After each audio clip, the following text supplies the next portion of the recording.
Bonjour à tous, alors une émission en 3 parties qui sera consacrée encore aux questions de religion. J'ai été longuement attaqué par tout un groupe de parabalani, de sectateurs du crucifié qui avaient envie de se faire Thomas Ferrier. Donc sur Twitter je leur ai rendu coup pour coup, Vous connaissez le principe du Nancéen que je suis, le principe de Nancy, le chardon, donc ici frotte s'y pique, ils ont été piqués. Mais comme je trouvais que j'avais pas assez piqué, j'ai décidé de faire des piqûres de rappel. Donc première piqûre de rappel, les origines du monothéisme. Chers amis, allons-y. Alors, cette partie va être consacrée donc à Canaan et à la Judée. Parce que nos amis galiléens s'imaginent effectivement que leur religion a été révélée par Dieu directement, par l'intermédiaire des prophètes. Donc je vais les remettre sur terre et je vais leur rappeler les faits. Alors à l'origine, il faut se mettre dans l'environnement de Canaan. Donc Canaan, c'est l'ancien nom de la Palestine, de la Judée-Samarie, à l'époque païenne. Les Cananéens sont des peuples ouest-sémitiques, c'est le terme consacré, proches des Assyriens, des Babyloniens et des Arabes, et ils ont une religion polythéiste, où il y a une quinzaine de grandes figures religieuses. Notamment, il y a 2 dieux principaux. Il y a le dieu El, qu'on traduit par Dieu, mais qui va être le céleste, celui qui est en haut, qui est le dieu du ciel des Sémites païens. Et il y a un fils, un dieu important, qui s'appelle Baal, le vrai nom Hadad, qui veut dire le tonnant, celui qui lance le tonnerre, et qui est donc le dieu de l'orage. Ces 2 divinités sont des divinités essentielles du panthéon des Cananéens, et donc des Judéens, des Juifs d'avant le monothéisme. Or, chaque tribu cananéenne avait ce qu'on appelle un dieu ethnarque. C'est quoi un dieu ethnarque? C'est le dieu de la tribu, tout simplement, qui n'est en fait qu'une variante locale du dieu Baal, c'est le dieu de l'orage. Par exemple, les Moabites, donc une des tribus cananéennes, ont le dieu Kémosh. Kémosh, c'est le dieu de l'orage de la tribu concernée.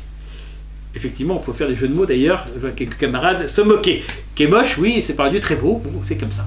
Ensuite, il y avait le dieu Milcom, il y avait par exemple chez les Assyriens le dieu Ashur, ou Assur, qui est donc le dieu des Assyriens par définition. Et donc, une des tribus de Canaan avait un dieu qui s'appelait Yahvé. Yahvé, ça vient de l'araméen Yahvou, qui veut dire divinité. Et Yahvé, donc c'était le Baal du coin, le Baal de cette tribu. Et puis c'est une tribu qui a gagné quelques combats militaires, qui a réussi à s'imposer à Jérusalem. Jérusalem, c'était un peu le lieu saint par excellence de l'ensemble de Canaan. Et à Jérusalem, il y avait un temple dédié justement à ce dieu El Elyon, El le Très-Haut, qui était donc un sanctuaire de ce dieu-là, de ce dieu céleste propre à l'ensemble des Cananéens. Et cette tribu, donc honorant Yahvé, s'est emparée de Jérusalem. Et donc ils ont fait du dieu El Elyon, qui était le dieu de Jérusalem, l'équivalent de Yahvé. C'est là que Yahvé change de niveau.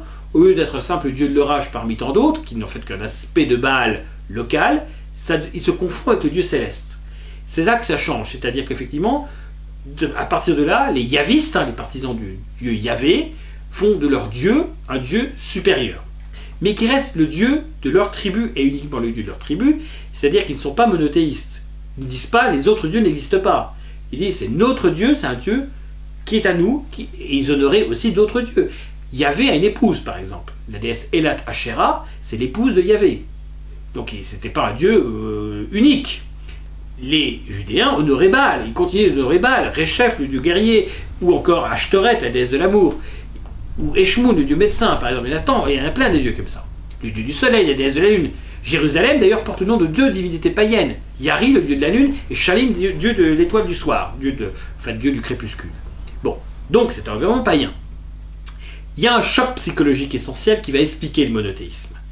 C'est ce qui va arriver avec les Assyriens. C'est-à-dire que les Judéens, à un moment donné, les 2 royaumes de Judée et d'Israël, parce que c'était 2 royaumes, sont envahis par les Assyriens, qui triomphent donc des résistants locaux, et qui vont punir les élites judéennes, parce que celles-ci vont se révolter. Or, les Assyriens ont une pratique qui s'appelle la déportation. Il s'agit de s'emparer des élites d'un peuple qui ne veut pas se soumettre et de les déplacer à Babylone pour en avoir le contrôle. C'est le fameux exode. Car il n'y a jamais eu d'exode venu d'Égypte, il n'y a jamais eu de Moïse ou d'Abraham, historiquement ça n'existe pas. Ce qui s'est passé simplement, c'est que les élites judéennes ont été envoyées à Babylone. Et là, il y a un choc psychologique du déracinement. Pourquoi est-ce que les Judéens ont été battus? Il y a un vrai questionnement religieux essentiel qui va se poser là.